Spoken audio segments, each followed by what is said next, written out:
Captain Jake Morrison stood on the bridge of the New Horizon, watching the stars through the large viewing window. His ship carried 50,000 people to their new home on a planet they would call Haven Point. The journey from Earth had taken 2 years, but they were finally close to their destination. "Captain, we're picking up something strange on the sensors," said Lieutenant Katie Brooks from her station. She was the ship's communications officer, a young woman with bright eyes and quick fingers that danced across her control panel. Jake walked over to look at her screen. "What kind of strange?" 12 massive ships just appeared out of nowhere. "They're huge, sir. Much bigger than anything we've ever built." Katie's voice carried a hint of worry. "They're not responding to our greeting signals." Jake felt his stomach tighten.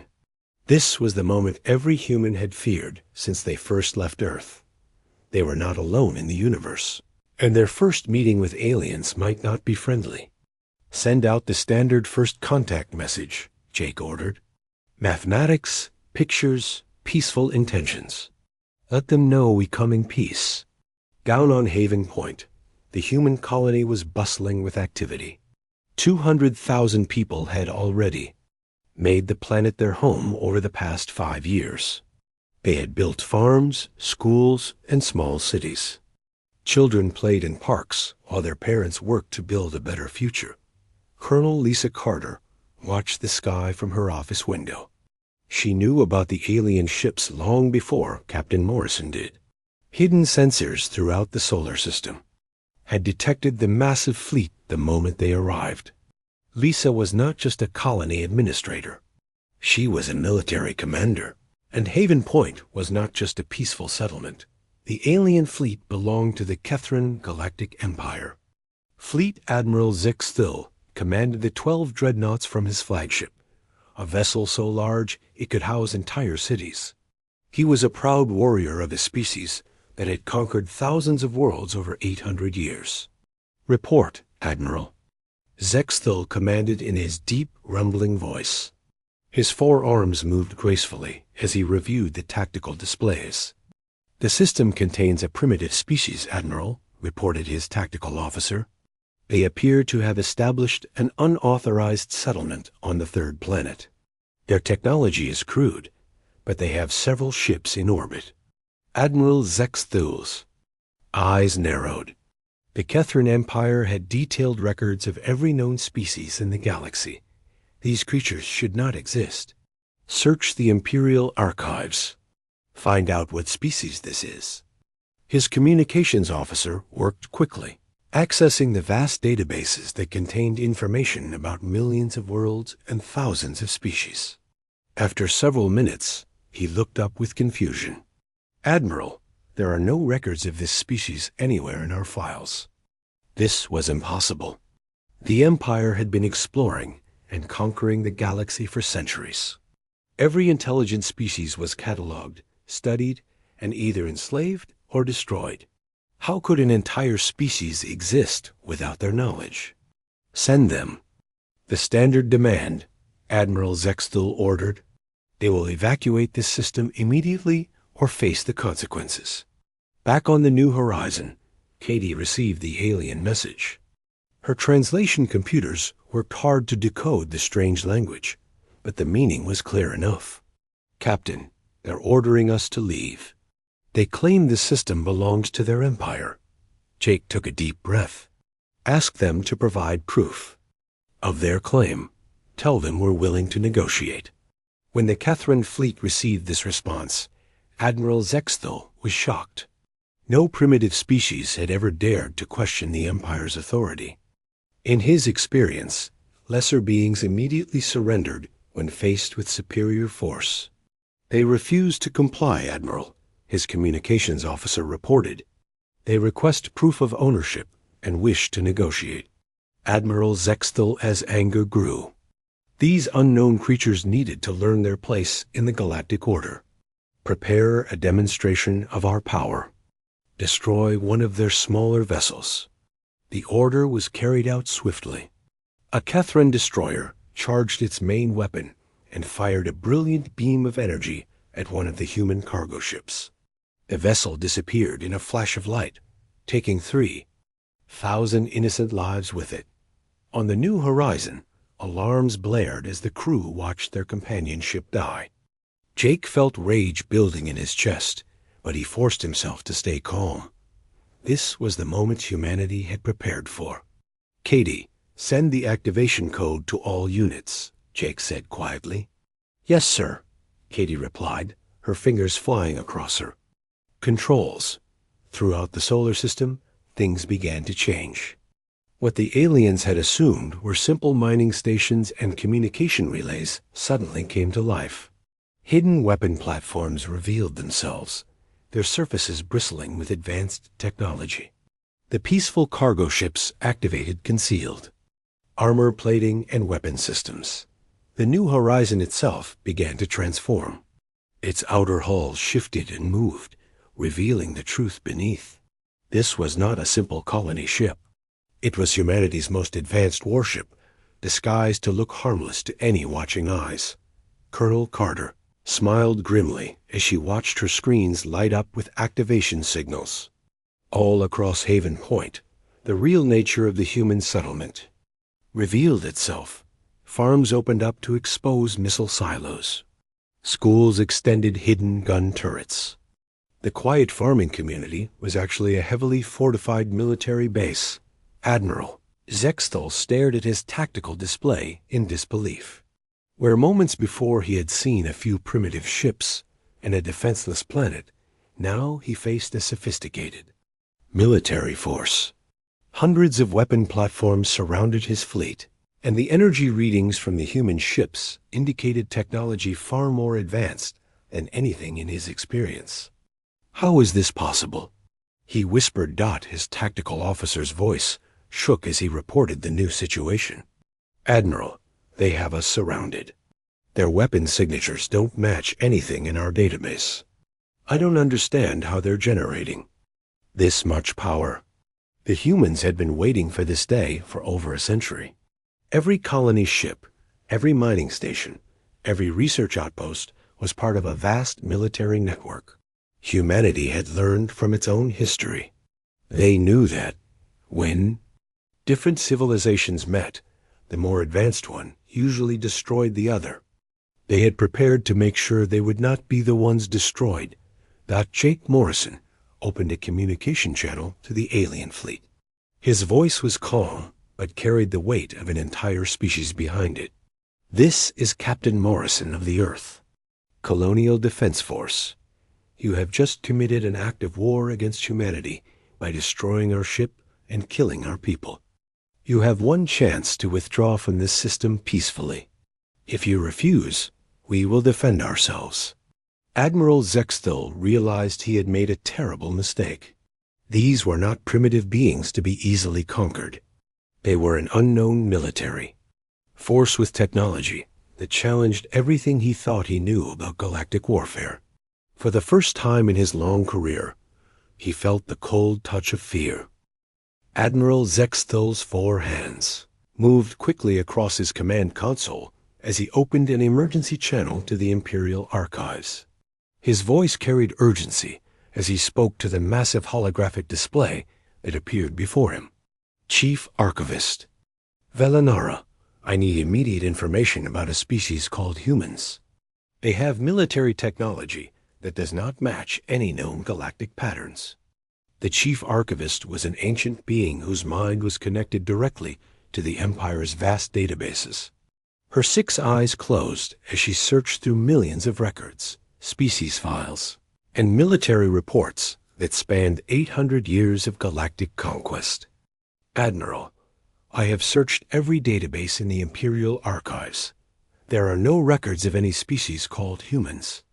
No planetary surveys, no first contact reports, no military assessments. This species does not exist in our knowledge." "Admiral." Zexthal felt a chill run through his body. In 8 centuries of expansion, the Empire had never encountered a species that was not already in their records. Every intelligent race in the galaxy had been catalogued, studied, and either absorbed into the Empire or destroyed. "That is impossible," he said, Search again. Expand the parameters. Admiral, I have already conducted the most comprehensive search possible. If these humans exist, they have developed completely outside our sphere of knowledge. Down on Haven. Point. Colonel Lisa Carter activated the colony's transformation protocols. The peaceful farming settlement began to change as hidden systems came online. Barns opened to reveal missile launchers. Grain silos extended advanced radar arrays. Children's playgrounds lifted up to expose heavy artillery positions. The colonists moved with practiced efficiency. Every person on Haven Point knew their role in the defense plan. Teachers became communication specialists. Farmers operated weapon systems. Shop owners coordinated supply lines. The entire colony was a military unit disguised as a civilian settlement. Lisa opened a secure channel to Earth using quantum communication technology that allowed instant contact across any distance. The face of President Danny Walsh appeared on her screen within seconds. Colonel Carter, we've been monitoring the situation. The aliens fired first? Yes, Mr. President. They destroyed the cargo ship Morningstar without warning. 3,000 civilians are dead. President Walsh's expression hardened. Then we implement Ghost Protocol. Authorization code Omega 77. Understood, sir. Ghost Protocol is now active. Throughout human space, the activation of Ghost Protocol sent signals to dozens of hidden military installations. What the galaxy believed were peaceful human colonies were actually sophisticated military bases. Research stations revealed themselves as weapons development facilities. Mining operations exposed massive shipyards where advanced warships had been constructed in secret. Dr. Amy Rodriguez worked frantically in her laboratory aboard the New Horizon. As humanity's leading expert on alien technology, she was analyzing the energy signatures from the Catherine ships. What she discovered made her heart race with excitement and fear. Captain Morrison, you need to see this, she called over the communication. System. Jake arrived at her lab within minutes. What have you found, Doctor? Amy pointed to her displays, which showed complex energy patterns and mathematical equations. The alien technology is based on quantum algorithms that follow predictable patterns. It's sophisticated, but it's also limited by their approach to physics. Explain it in simple terms, Doctor. Sir, imagine if you had been solving math problems one way for centuries, and suddenly you met someone who solved the same problems using completely different methods. Their technology is powerful, but it's designed to fight enemies who think like they do. We think differently.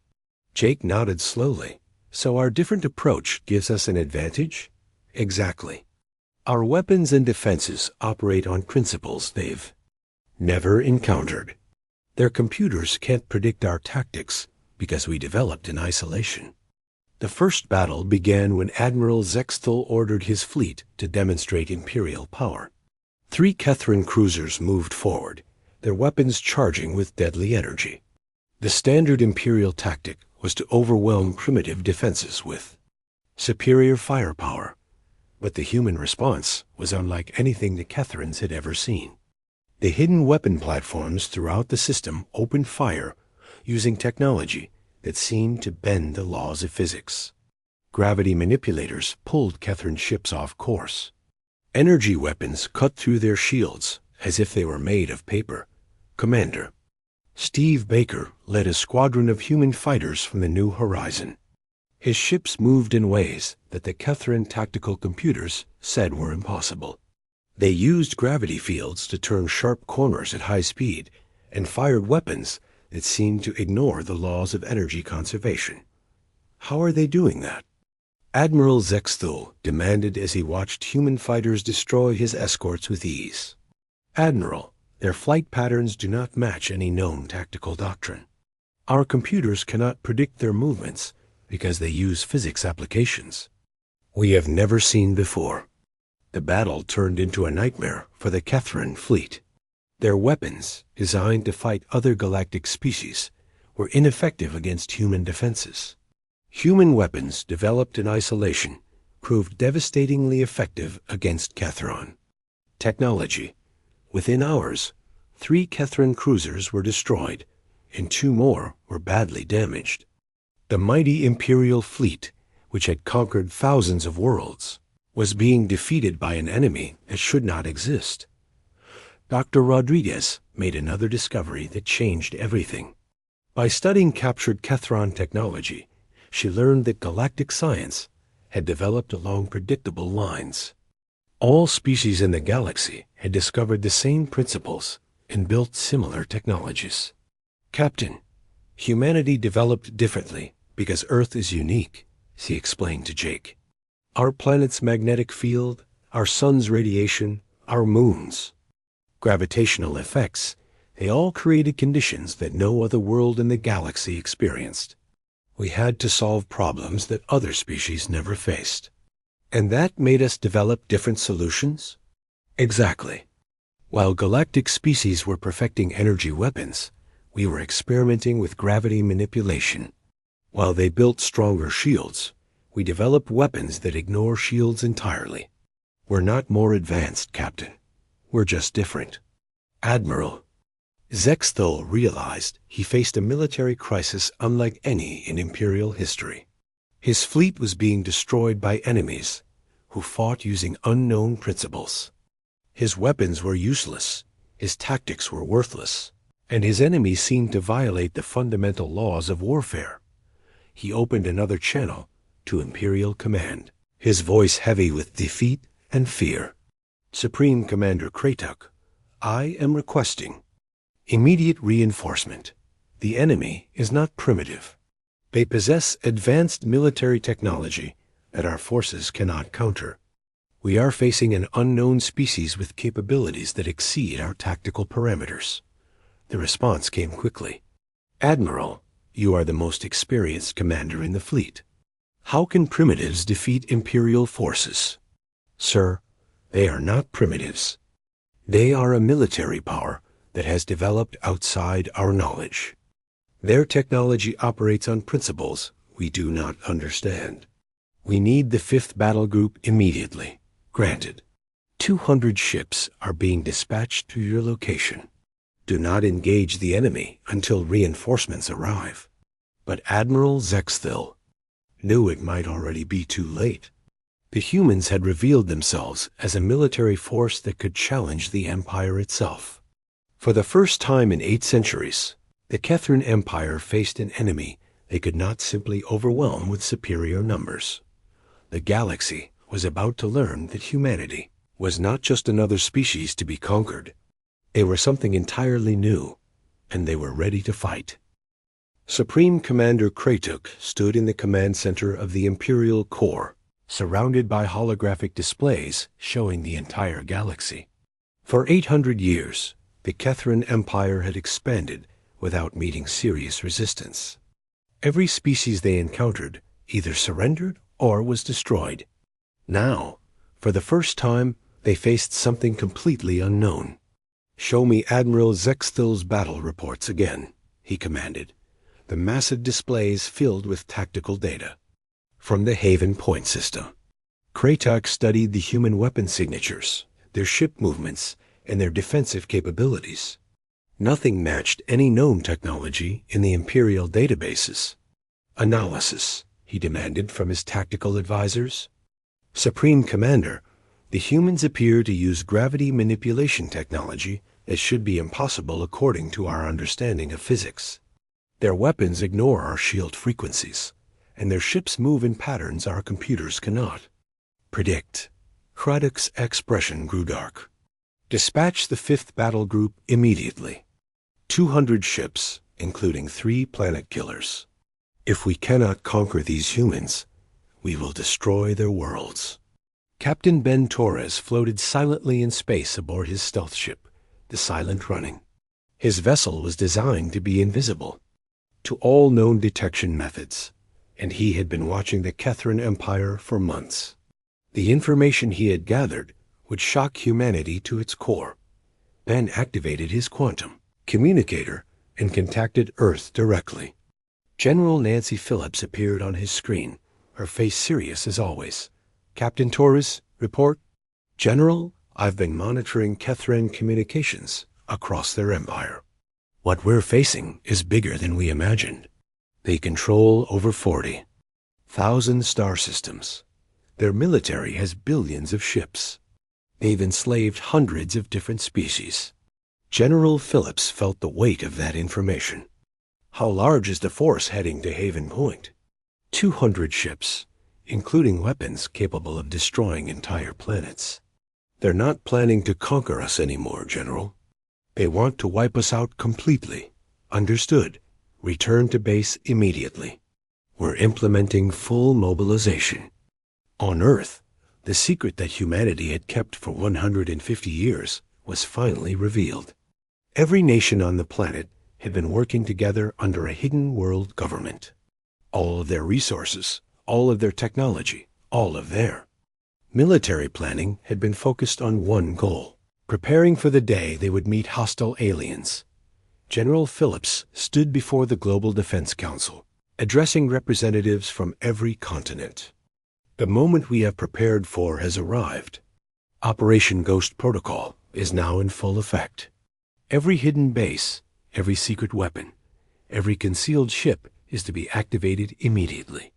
Across human space, the truth about humanity's expansion became clear. What other species thought were research stations were actually military bases. Mining operations revealed massive shipyards where advanced warships had been built in secret.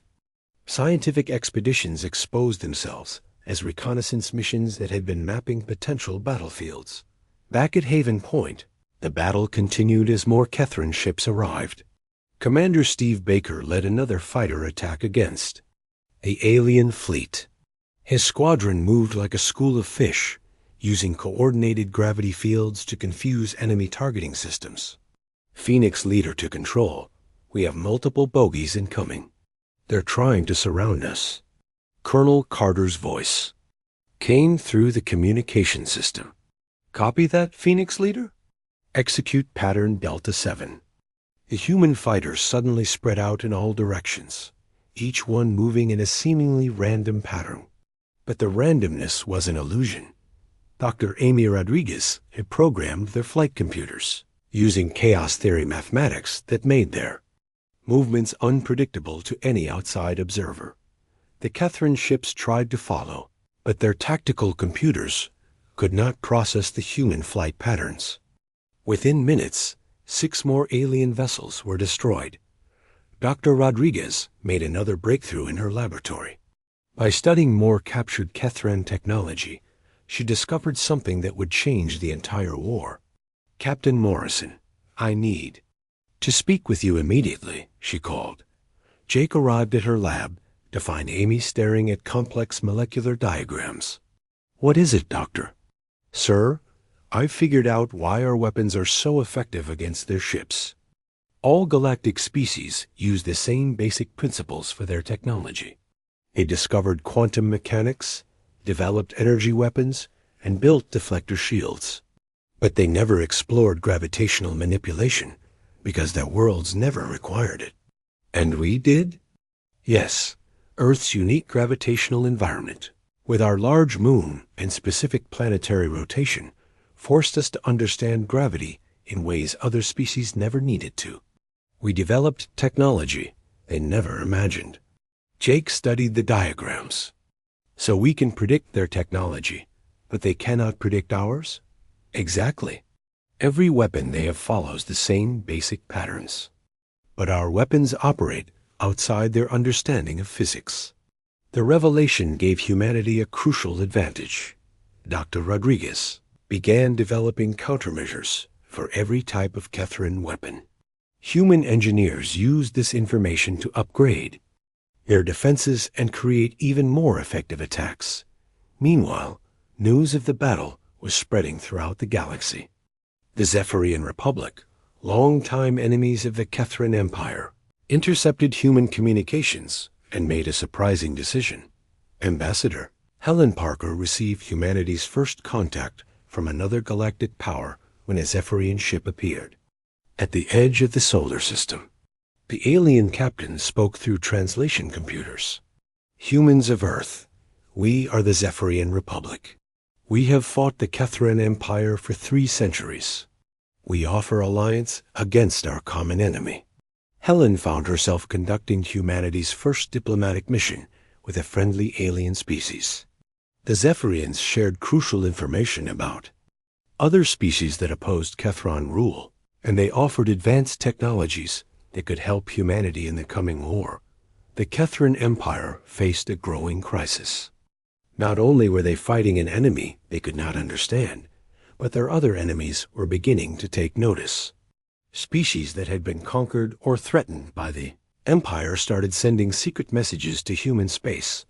Admiral Zeekstil received reports that made his situation even worse. "Admiral, we are detecting Zephyrian ships moving toward human territory. Intelligence suggests they may be forming an alliance." "This is impossible," Zeekstil said. "No species has ever successfully allied against the Empire. Sir, the humans appear to be different from any species we have encountered. Their military capabilities are changing the balance of power in this sector." Captain Morrison prepared for the arrival of the Kethran reinforcements. The New Horizon had been joined by more human ships that had revealed their true nature. What appeared to be a small colonial fleet was actually a sophisticated military force. Dr. Rodriguez worked with newly arrived human engineers to implement her discoveries. Every human ship received upgrades based on her analysis of Kethran technology. Their weapons became more effective, their defenses stronger, and their tactics more unpredictable. As the massive Kethran fleet approached Haven Point, humanity prepared for the largest space battle in their history. But they were no longer fighting alone. Zephyrian ships took positions alongside human vessels, and secret communications indicated that other species were preparing to challenge. Kethran Dominance. Supreme Commander Kratok realized that the humans had created something the Empire had never faced: a coalition of species working together against Kethran rule. For 8 centuries, the Empire had controlled the galaxy through fear and superior technology. Now they faced enemies who were not afraid and who possessed technology that challenged their supremacy. The galaxy was about to witness the beginning of the end of the Kethran Empire's reign. Humanity had not just survived first contact with a hostile alien species. They had inspired other species to fight back against their oppressors. The war that would reshape galactic civilization was about to begin. News of the human victory at Haven Point spread across the galaxy like wildfire. In the capital city of the Zephyrian Republic, Chancellor Yexandra called an emergency session of their military council. "For 300 years, we have fought the Kethran Empire and lost every major battle," she announced to the gathered leaders. "Now, an unknown species has defeated their fleet using technology we do not understand. We must contact these humans immediately." Ambassador Helen Parker stood nervously in the shuttle bay of the human space station Liberty. She was about to become the first human to set foot on an alien world for diplomatic purposes.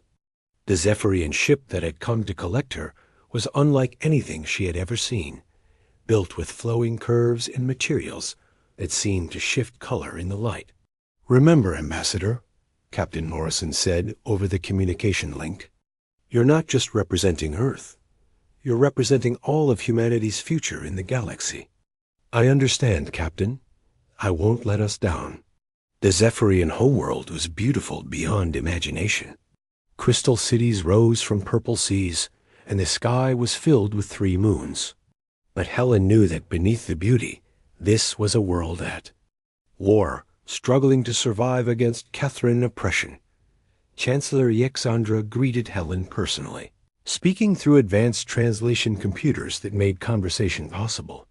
"Human Ambassador, your species has accomplished something we thought impossible. You have defeated the Kethrans in open battle. We were fortunate, Chancellor.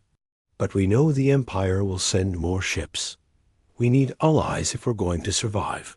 That is why we have contacted you. The Zephyrian Republic offers full military alliance with humanity. We will share our technology and coordinate our attacks against the Empire.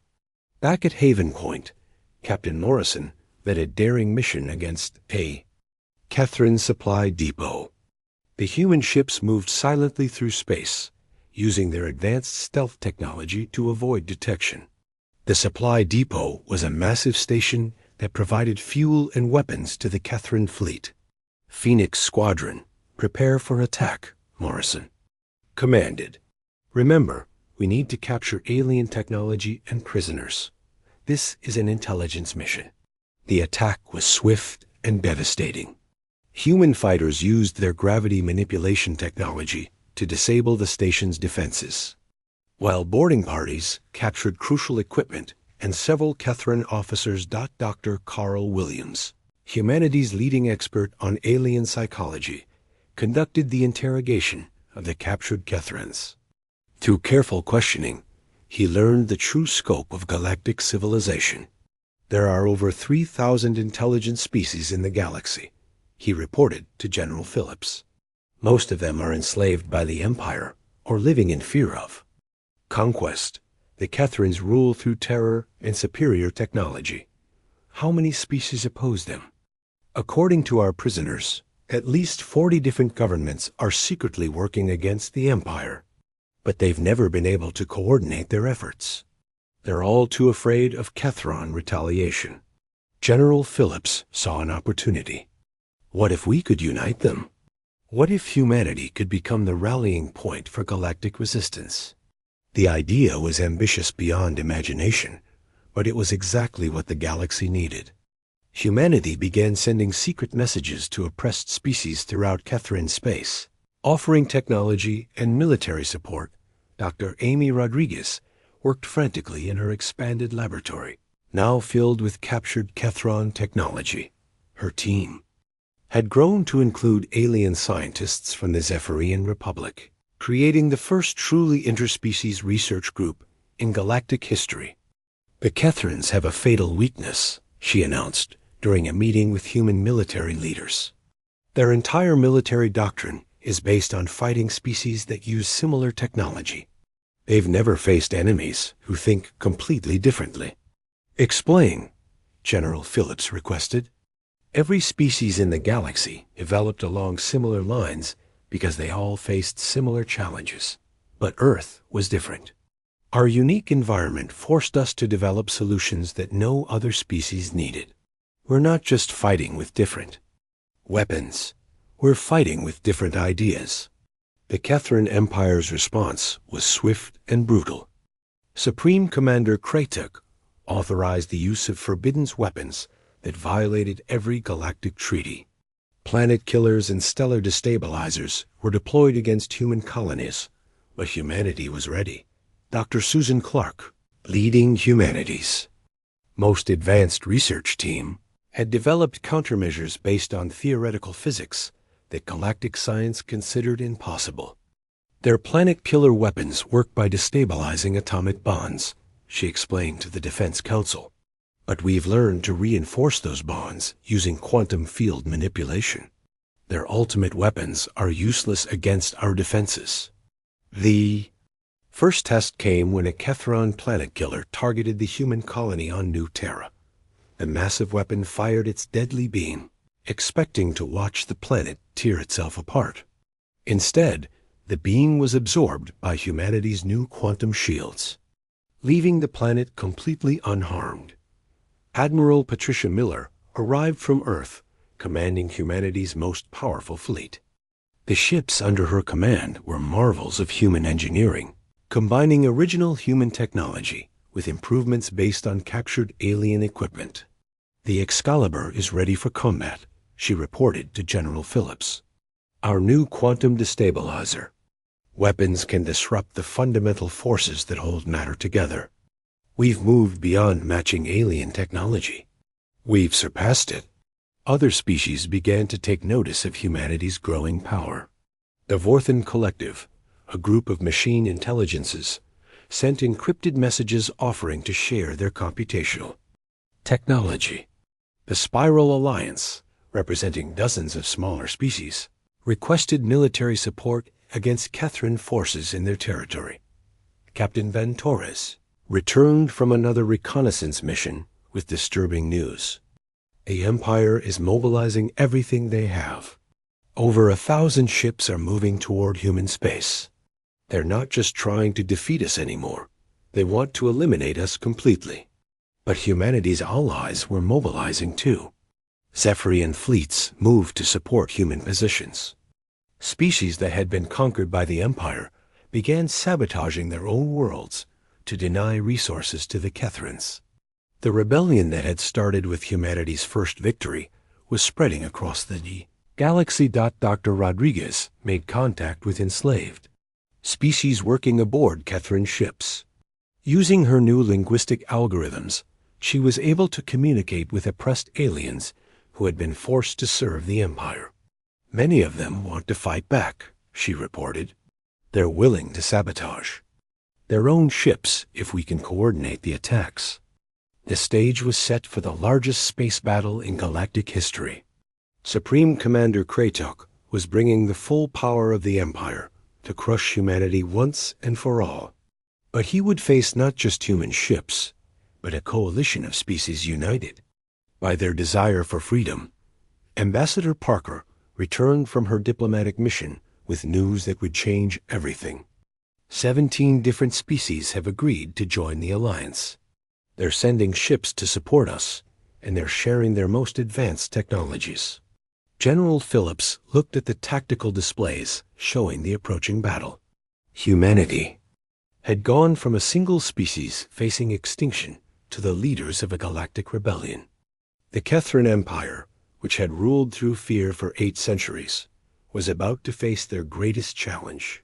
The Empire thinks they're coming to destroy a primitive species, Phillips said to her staff. Instead, they're going to face the combined might of half the galaxy. It's time to show them that their reign of terror is over. The final battle was about to begin, and with it, the birth of a new galactic order. Supreme Commander Kratok stood on the bridge of his flagship, the Eternal Dominion, as the largest fleet in Kethran history moved toward human space. Over 1,000 ships surrounded his massive dreadnought, including the 3 most powerful planet killers ever built. This would be the final battle that restored Imperial authority. Supreme Commander, we are detecting massive energy signatures ahead, reported his sensor officer. The humans appear to have assembled a significant force. Kratok smiled coldly. No matter how many primitive ships they have gathered, they cannot stand against the full might of the Empire. Prepare all weapons. But as the Kethran fleet dropped out of hyperspace near Haven Point, Kratok's confidence turned to shock. Facing him was not just a human fleet, but ships from dozens of different species. Zephyrian cruisers flew alongside human destroyers. Vorthan machine ships coordinated with Spiral Alliance fighters. The galaxy's oppressed peoples had united under human leadership. Admiral Patricia Miller commanded the Allied fleet from her flagship, the Excalibur. The massive human dreadnought was armed with humanity's most advanced weapons, including the experimental quantum destabilizer that could rewrite the laws of physics themselves. All ships. This is Admiral Miller. Today we fight not just for humanity, but for the freedom of every species in the galaxy. Show them that the age of empire is over. Lieutenant Commander Tim Roberts piloted the experimental fighter Phoenix, equipped with humanity's most secret weapon. The small ship looked harmless, but it carried a device that could disrupt the fundamental forces holding matter together. Phoenix leader to control, I have visual on the enemy flagship. Requesting permission to engage. Permission granted, Phoenix leader. Show them what human engineering can do. The battle began when the Kethran fleet opened fire with their most powerful weapons. Planet killer beams lanced through space, expecting to vaporize the Allied ships. But humanity's quantum shields absorbed the deadly energy. turning it harmless. Impossible, Kratek whispered as he watched his ultimate weapons fail. How are they doing this? His tactical officer's voice shook with fear. Supreme Commander, their defensive technology appears to operate outside known physics. Our weapons are having no effect. The Allied counterattack was devastating. Human ships used their gravity manipulation technology to pull Kethran vessels out of formation. Zephyrian energy weapons cut through Imperial shields like they were made of paper. Vorthan computer viruses infected Kethran systems, turning their own weapons against them. Dr. Amy Rodriguez coordinated the battle from her command center aboard the New Horizon. Her linguistic programs allowed her to communicate with enslaved species aboard Kethran ships, giving them the signals they needed to begin their rebellion. All oppressed crews, this is your moment, she broadcast on hidden frequencies that only the enslaved aliens could receive. Freedom is here. Fight back now. Throughout the Kethran fleet, something unprecedented happened. Enslaved aliens who had been forced to serve the Empire for generations suddenly turned on their oppressors. Ships began exploding from within as their own crews sabotaged critical systems. Captain Morrison led a boarding party onto one of the damaged Kethran cruisers. Inside, he found scenes of liberation as freed aliens celebrated their first taste of freedom in centuries. This is Captain Morrison to all Allied ships. The enslaved crews are fighting back. The Empire is collapsing from within. Lieutenant Commander. Roberts made his attack run on the Eternal Dominion, dodging through a storm of enemy fire. The Phoenix was tiny compared to the massive Kethran flagship, but size meant nothing when armed with weapons that could rewrite reality. Target acquired. Firing quantum destabilizer. The weapon hit the Eternal Dominion, and something impossible happened. The massive ship began to come apart at the atomic level as the forces holding its matter together were disrupted. Kratek watched in horror as his flagship dissolved around him.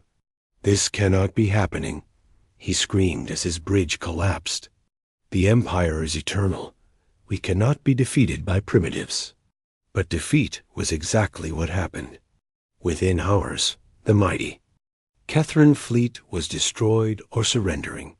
The empire that had ruled the galaxy for 8 centuries was broken by a coalition led by a species that had not even existed in their records. Admiral Miller received surrender offers from across the galaxy as news of the victory spread. Kethran. Governors abandoned their posts. Enslaved species declared independence. The imperial government itself began to fragment as different factions fought for control. Ambassador Helen Parker found herself busier than she had ever imagined. Representatives from hundreds of species wanted to meet with humanity, seeking everything from trade agreements to military alliances. President Walsh were receiving over 200 requests for diplomatic meetings, she reported to Earth. Every species in the galaxy wants to establish relations with us. President Danny Walsh addressed the newly formed Galactic Council from Earth, speaking to representatives of species that had been enemies just days before. Humanity offers a new vision for galactic civilization, he announced. We propose cooperation. Instead of conquest, trade instead of tribute, freedom instead of fear. Colonel Lisa Carter watched as Haven Point transformed once again. The military base that had disguised itself as a peaceful colony now became humanity's first diplomatic center. Alien ships arrived daily, bringing visitors who wanted to understand how humans had accomplished the impossible. Dr. Carl Williams worked with alien scientists to establish the Galactic Technology Exchange, where species could share knowledge freely instead of hoarding it for military advantage. The principles that had made humanity successful were spreading throughout the galaxy. We're not just sharing our technology, he explained to visiting alien researchers. We're sharing our way of thinking. The idea that different approaches can solve the same problems better than any single method. The former Catherine Empire began to transform. Species that had been enslaved for centuries established their own governments. Trade routes that had been controlled by imperial forces became open to all species. The galaxy experienced peace for the first time in 800 years. Dr. Rodriguez made one final discovery that would ensure lasting peace. By studying the remains of Catherine technology, she learned how to detect and prevent the development of weapons that could threaten entire worlds. We can monitor the galaxy for any attempt to build planet killers or other weapons of mass destruction. She reported, "Never again will any single species be able to threaten all the others." The Catherine archives were finally updated with a new entry. Where once there had been no record of humanity, now there was a detailed file that every species in the galaxy would study. Humans, classification, major galactic power, military capability, extreme, diplomatic status, approach with respect and cooperation. Special notes: first species to successfully unite galaxy against common threat. Leaders of new galactic order based on cooperation and mutual benefit. Captain Morrison stood on the observation deck of the New Horizon, watching as ships from dozens of species worked together to build a new space station. Human engineers worked alongside Zephyrian scientists and Vorthan computers to create something that had never existed before, a truly cooperative galactic civilization. "Admiral Miller, do you think it will last?" he asked. Patricia Miller smiled as she watched the construction work. "Jake, we've proven that different species can work together when they share common values. As long as we remember that our differences make us stronger, not weaker, this new galaxy will thrive." The species that had not been in the Empire's records had done more than survive first contact. They had rewritten the rules of galactic civilization itself, creating a future where all species could live in peace and prosperity. The age of empire was over. The age of cooperation had begun.